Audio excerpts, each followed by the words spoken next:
ওই যে দেখতেছ আমার পাশে আমার কালু ভাই বসে রয়েছে, এটা কালু ভাই ছিল না, কালু ডাকাত, কালু মাস্তান ছিল, ঠিক কিনা বলো? এমনিতেই মাথায় পাগড়ি উঠে নাই, এমনিতেই এত সুন্দর দাড়ি না,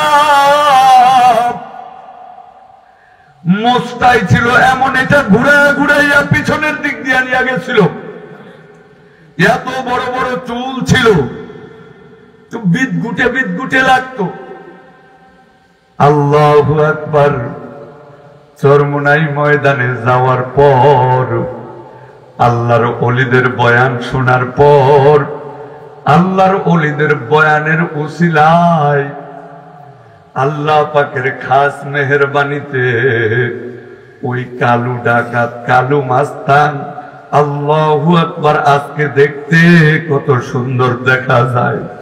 আল্লাহ জিন্দেগিটা পরিবর্তন করাইয়া দিছে। আমার মহাব্বতের কালু ভাইয়ের মাথায় দেখো পাগড়ি আছে, আমার ভাইয়ের গায়ের মধ্যে লম্বা জামা।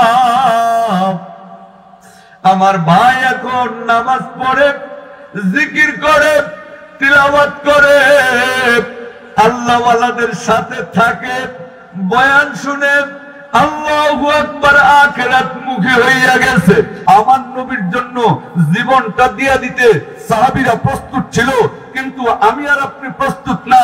আমি আর আপনি চিন্তা করি একজন কিভাবে আরেকজনের পিছনে লাইগা থাকবো, একজন কিভাবে আরেকজনের ক্ষতি করব, একজন কিভাবে আরেকজনকে আঘাত করব, একজন কিভাবে আরেকজনকে মারধর করব, একজন কিভাবে আরেকজনের জমি দখল করব, একজন কিভাবে আরেকজনের গায়ে হাত তুলবো। আল্লাহু আকবার।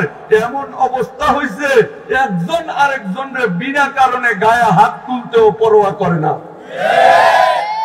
এমন না, আল্লাহ হযরত মাওলানা মুফতি সৈয়দ মোহাম্মদ ফয়জুল করিম সাহেবকে চরমোনাই ওই বরিশালের সিটি নির্বাচন করছিল, উনি তো কাউরে কোনো খারাপ কথা বলে নাই, কাউরে কোনো গালি দেয় নাই, কিন্তু নাফরমান সাহেবকে চরমোনাইয়ের মুখের মধ্যে ঘুষি মারছিল। আল্লাহর ওলির এই ঠোঁট ফাইটা রক্ত বাইর হয়েছিল। আল্লাহর ওলি শুধু বলছিল আমি এদের পতন না দেখা যাব না। রাজনৈতিক কোনো কথা বলতেছি না। শুনেন আজকের নিউজ, শুনেন, যিনি শাইখে চরমোনাইয়ের মুখের মধ্যে আঘাত করছিল আর রক্ত বের হয়েছিল, এলাকাবাসীর কাছে ওই ব্যক্তি আজকে আটক হয়েছে। তুমি ক্ষমতা দেখাবা আর আল্লাহর কাছে ধরা খাবা না, আল্লাহ ধরবে না? আল্লাহ ধরে না, কিন্তু যদি ধরে তাইলে আল্লাহ ধরে না এত সহজে, কিন্তু যদি ধরে তাইলে আর